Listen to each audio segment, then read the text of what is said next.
So I'm here today to give you recommendations on some fantastic science fiction books that just happen to have fantastic audiobook narration.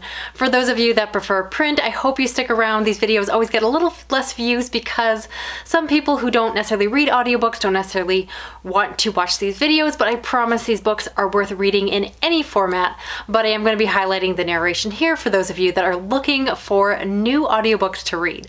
All that being said, let's get started. First, let's talk about Dark Theory by Wick Welker, and this is a piece of epic science fiction that is told in somewhat of a fantasy narrative. It is set in this world where a robot wakes up with virtually no memory. The only thing that they know is that they need to go find their creator. The person who finds them is this thief, and together they go to team off and try to find out where their creator is. There's also a larger story. This is set in a world where there are fiefdoms, and particularly there's a warlord that is trying to gain power or has gained power. This is a book that I received first as a physical review copy, the one I'm holding here, and I really enjoyed it, but then I got the opportunity to reread it via the audio, and for me, that is what really brought the story to life. This book is very character focused, and there's something about getting a book actually read aloud to me, specifically because most of the character development happens through banter and dialogue between the characters, and I like actually hear that spoken out loud.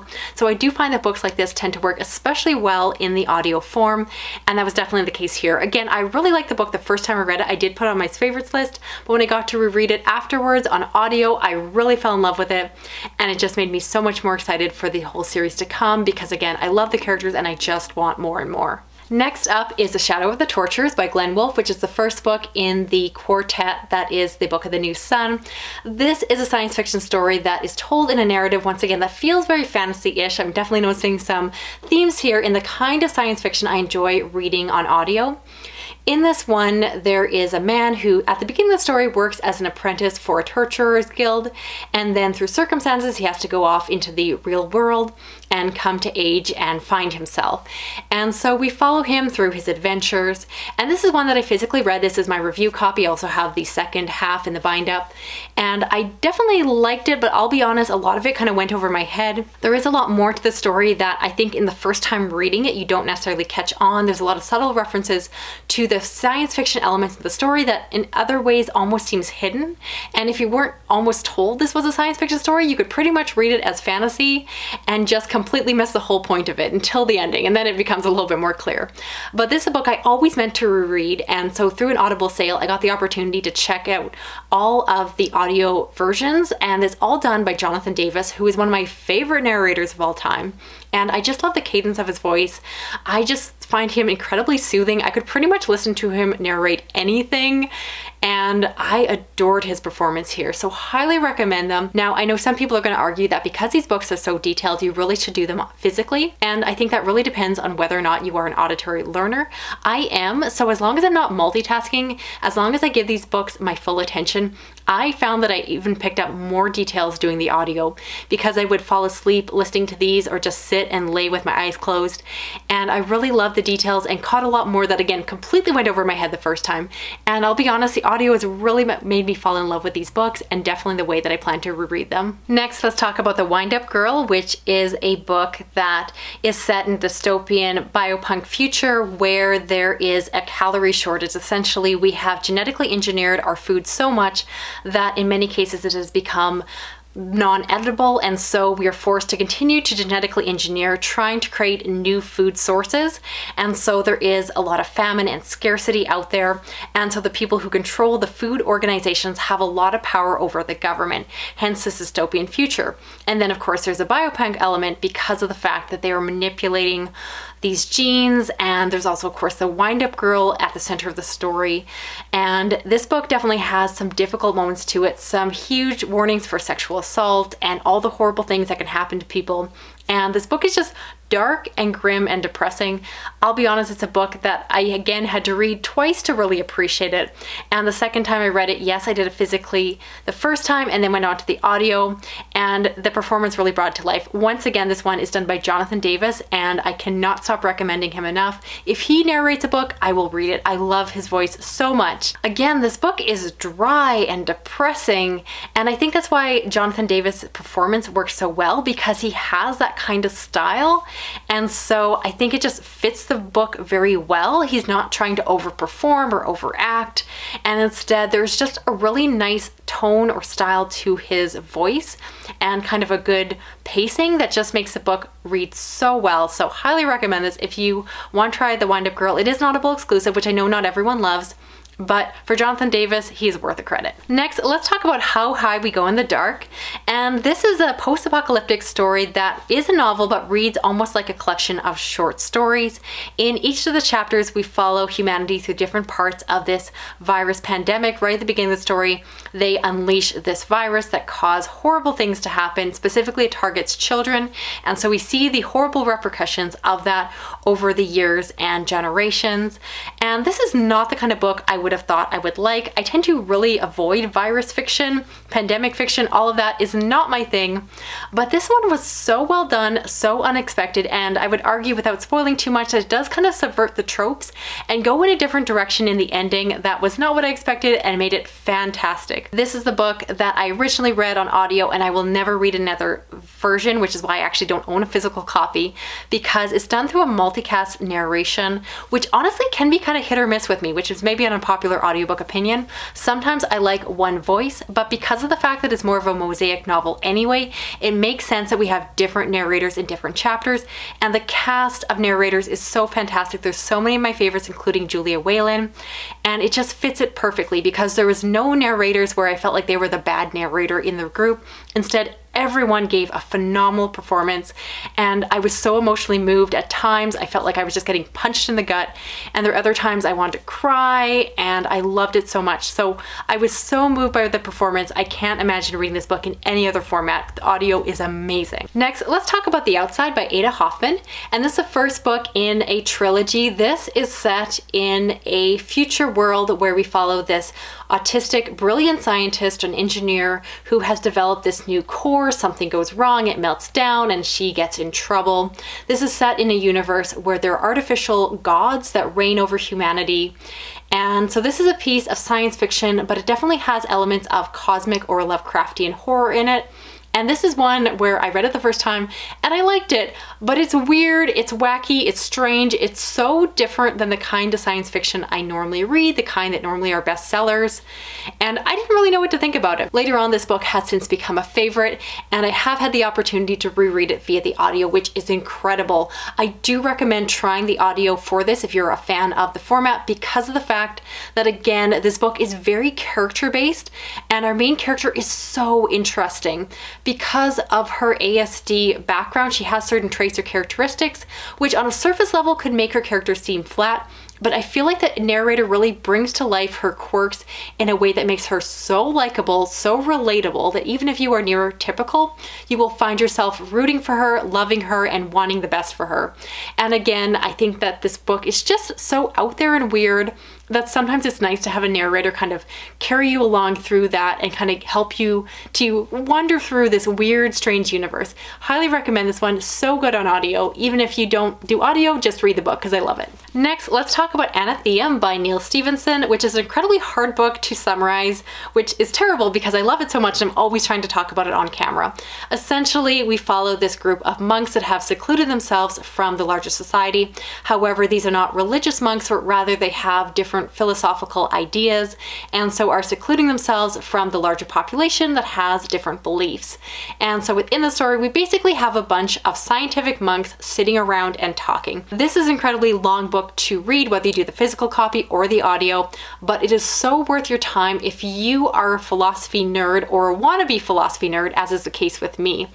This book should have been boring, just a bunch of characters sitting around and talking, but I was absolutely fascinated by it. I have reread this book multiple times on audio.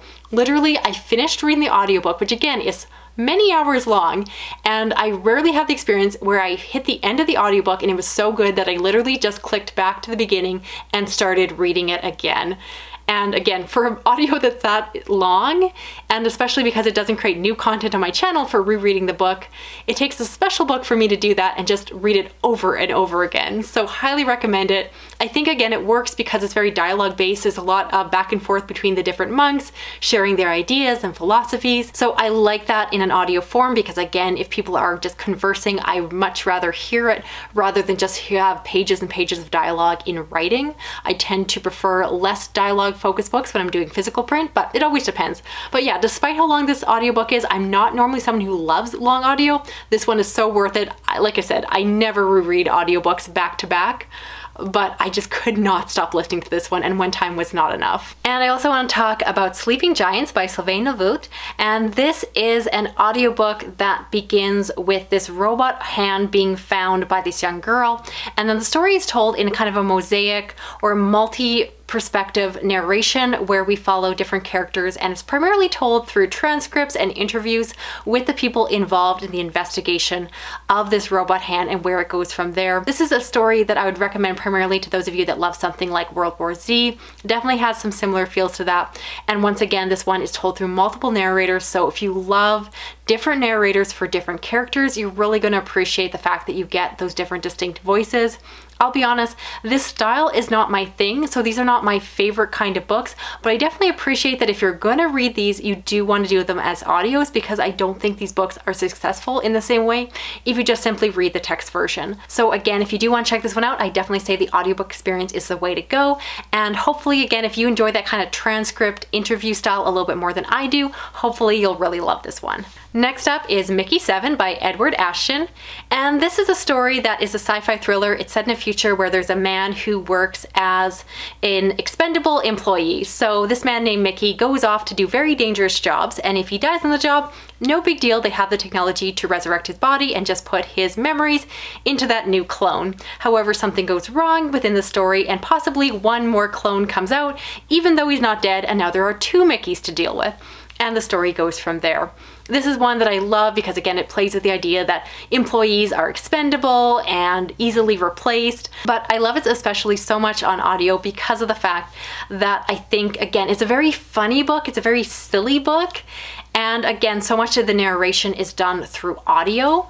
And so I think it just fits the format perfectly. This narrator, while he is not Ray Porter, reminded me of a Ray Porter look-alike or sound-alike, where he definitely had a similar style to it, where he really put on a performance and emphasized certain words and had a lot of like emotions in his performance. So I really liked it. I thought it was super fun. And again, I think if you love things along the vein of Project Hail Mary, this is something that you'll want to check out as well, because it's really fun and kind of a similar goofy style. Then I want to talk about The Misfit Soldiers by Michael Mamie, and this is another sci-fi thriller that is very similar to Mickey 7 in terms of style and tone. So in this story, we follow this soldier who never really wanted to be a soldier. He's not really good at it, but when another soldier is left behind, he groups together fellow misfit soldiers and they go off to rescue him. This one is like a classic fun sci-fi thriller slash military story, and I think that it just works really well in audio because again, there is so much witty banter and humor, which for me when I'm reading it, I don't always enjoy. But again, when it's read to me and I get to hear the performance, I think it works really well. Again, I remember the narrator being someone who has a lot of emotion and energy in his performance, which I think will appeal to a lot of you that like an audiobook that has a little bit of drama to it and isn't just a flat reading of the book. And so I like this one. I thought it was fun, and I definitely know that I enjoyed it more because I read it on the audio version. I don't think I would have loved it quite as much if I'd read the physical text. Next, let's talk about Last Man Standing by Craig Falconer. And this is a sci-fi thriller that follows a man who is on a station, something happens, and he is the only one left alive, and life support is counting down. He only has about 11 hours left to survive. And so we follow him as he tries to survive and get off the station and all of that. This is definitely a survival sci-fi thriller in the vein of something like The Martian. As I said before, I think books like this with a sci-fi thriller bent tend to work really well on audio. I think partially because there's a lot of narrative drive, and so you have the character telling their story, and particularly in this one, again, you have the character kind of monologuing to the reader, explaining what's happening, and it definitely gave me kind of vague Martian vibes. I don't think it's as strong as Andy Weir's books, but it's definitely in that vein. So if you're looking for something more, something similar, I I do think that this one can deliver.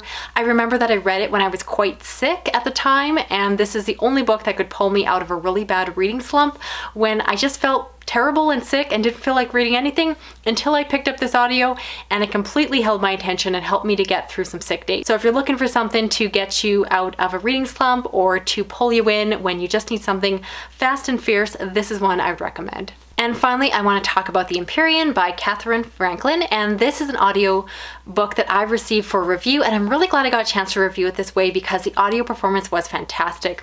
This is a space opera story that is set in a future where at the beginning we follow a woman who is grieving the loss of her son. He has been killed through Empiric forces, and we follow another man who comes across and finds her ship, and together they get together. And this is set in a world or a future that is controlled by what's called the Protectorate, who banned the use of emotions for these certain people. And there's also a fantastical or psychic element within the story because certain people have the ability to manipulate this empiric fire.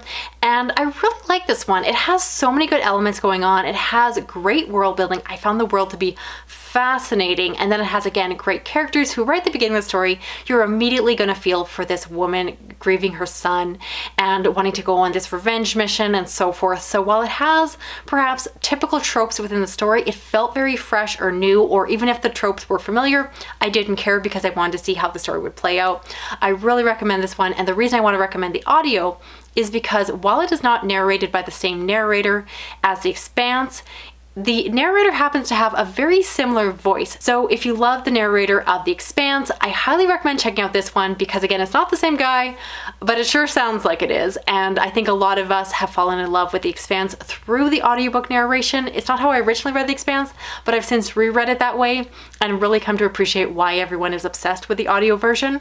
So if you want something with a similar feel, style, and tone with a similar voice, this is one you definitely want to check out. Any book that gives me The Expanse vibes is in a good place with me. So that's it for this video here. I'd love to know the books I talked about. Which ones are you planning on checking out for yourself? And I'd also love to hear if you have any recommendations for me on your favorite science fiction audios. If I haven't read them yet, or at least tried them on audio, I definitely will try to check them out in the future. If you enjoyed this video, I hope you stick around. I do read a lot of science fiction, fantasy, horror, thrillers, and other dark things. And if you want to help me out with this video, you can give me a thumbs up, share it around online, drop a comment, even if it's just an emoji like a set of headphones or some music notes. All of that is appreciated. And if you want to hit that little notification bell, you'll never miss a video from me. Thanks so much for watching. I'll talk to you again soon. Okay, bye-bye.